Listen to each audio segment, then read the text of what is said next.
Welcome to the third and final segment on how to teach and play double lip. In this segment we're going to be talking about some of the things we can do to best develop double lip playing now that we understand how the technique really works. But before that we got to tidy up one little thing that I left out in the last video. Remember when I talked about snugging the mouthpiece and how do you know exactly the right spot? We talked about that you know when it's right because it sounds right and it feels right. Well, we demonstrated the sounding right of bringing the pitch up to its concentrated point, good focus and well-defined shape in the sound, but we didn't talk about feels right. By feels right, you know when you're in that sweet spot, when you can slur in and out of lots of registers, throat tones into the clarion and clarion into the altissimo with an extremely stable embouchure, and you get secure response, you get an even dynamic, and good legato connections with hardly any embouchure air pressure adjustment. That's when you know you've got it right. And I've shot a couple examples so you can see how that works, and I'm going to show you those right now.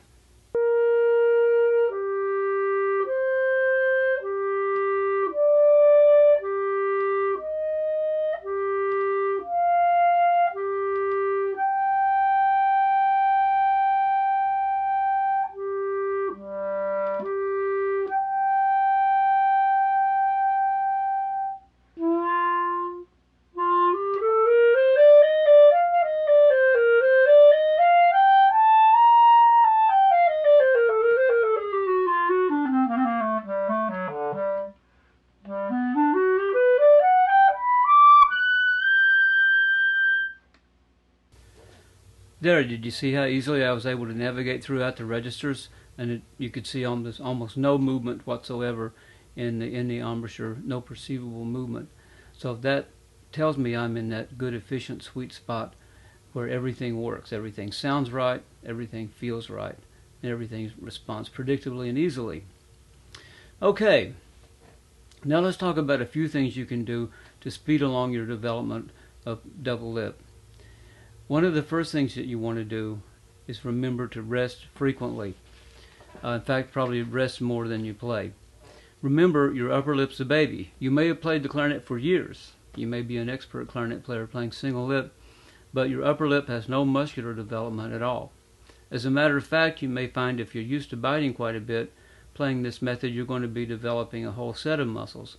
Most people that bite, they have no muscular development in their lips at all because the lower lip, has served just as a shim between the jaw and teeth and reed and mouthpiece. So in double lip playing, you actually develop these muscles because the red of the lips work as a firm, spongy cushions to resist the inward snugging movement of the mouthpiece and reed. So you're going to be getting real muscular development up there. So remember to rest frequently. Next, you want to make sure that you're always playing balanced reeds. Unbalanced reeds will wear your chops out, and they will force you to start biting, and that could cut your lip, and that'll put you back a couple days in development, and not to mention the fact that it's painful. So always play balanced reeds. If you have trouble getting balanced reeds, try my ATG reed finishing system. It's an extremely easy method for balancing reeds, and it will give you the assurance that you'll have good balanced reeds to play on all the time, and that will further progress your development. Also, you want to make sure that you stay snugged up. Now, a lot of people, when they're working on double lip for the first time, they have a tendency of getting lazy thumb. They start hanging the clarinet on the thumb instead of using the thumb to lift and keep the reed and mouthpiece firm against the lips. When the mouthpiece and reed get real loose and start to fall away from the mouthpiece, fall away from the mouth, then you're going to get a flat sound, you're going to lose your focus, you're going to lose your center. In fact, you're going to lapse into no embouchure at all. So remember all the time that you're playing to stay snugged up there. And do that in combination with resting frequently. Then you'll be getting good muscular development all the time that you're playing, and you won't be wasting your time. And if you rest frequently, you're not going to hurt yourself, you're not going to cut your upper lip. Try to remember also to pull your teeth apart, get the teeth apart, and the lips stay around the reed and mouthpiece. What you want is the jaw to work independent of the teeth, so that the jaw is no longer the star of the show, clamping in and killing the reed. Also remember that you always bring the horn to the face, never the face to the horn. So those are some things you can do, and develop that habit of starting the sound by bringing the horn to the face, snugging the reed against the reed and mouthpiece against the lips, never reaching out and grabbing hold of the mouthpiece like that. So next is the question of what to play, and one of the things I'd recommend is that you play slow scales, very lyrical passages. Start in the low register and play folk songs, any tunes that you like that are very legato. The nice thing about double lip playing is how that airflow can be so non-adjustable and so even and everything. And that really makes your phrasing and your legato much more convincing. So get used to that early, that good free flow of the air, non-adjusting flow of the air. You'll find that you can sing through the clarinet much better that way. But concentrate in the low register, play slow intervals, play slow arpeggios, and always remember to rest frequently and stay snugged up. Now we come to kind of a logistical question. Many people, when they first start playing double lip, they feel the clarinet's kind of unstable. Well, staying snugged up helps, but it won't do the job totally. So I recommend also stabilizing the clarinet by resting it on your knee, either between your knees or on your knees. And I've put a little playing example there so you can see exactly what I'm talking about.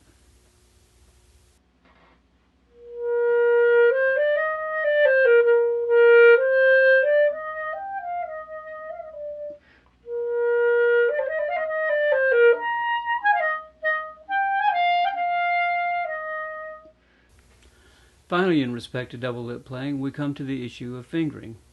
First of all, when you're playing double lip, you really have to learn to relax the fingers and be light with the fingers, because if you're slamming and banging, it's going to make the clarinet feel even more unstable. But there are a few fingerings that are going to help you stabilize the clarinet as well. For instance, when you're playing open G, always try to play it covered in the right hand. That will help stabilize open G. Up in the high register, the most problematic notes are usually high B and especially high C. With high C, the thumb is of course pressing right into the upper lip, and that can be kind of painful. So what I recommend is using some special fingerings up there that actually improve the notes, improve the timbre, the color, and secure the response. Even if you're a single lip player, these fingers are going to give you an advantage. When you play high C, of course you play it with the normal thumb and register key like you usually do, but drop the third finger in and use the side trill key. You can also play high B natural that way too, just first finger, just like the regular B natural, with the third finger and the trill key. And I've recorded a couple examples so you can see this in action.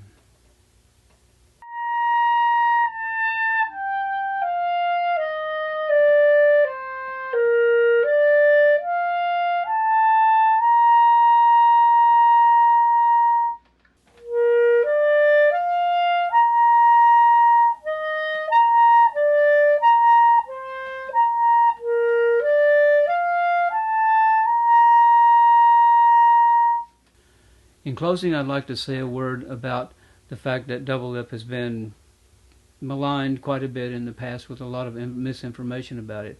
It's a wonderful technique that can improve your playing whether you play double lip or single lip. There's also been the notion that you have these schools of playing whether you either play single lip or double lip, and these people are you might say pedagogical enemies. But actually these two techniques can complement one another, and having both of them in your arsenal can make you a better clarinet player and a more flexible clarinet player. If you can transfer the feel of double lip playing to single lip playing, it will significantly improve your single lip playing. So all these things are there for your advantage, and if you listen to people who tell you, the naysayers who set these techniques in opposition to one another and spread rumors and lies about stuff that they don't know anything about, then it hurts no one but you. And as they always say, the proof of the pudding is in the tasting. What I advise you to do is to try these techniques, work on them, apply them, and see if they don't really help your clarinet playing. The very worst thing that can happen in working double lip techniques is that you will improve your single lip tone production.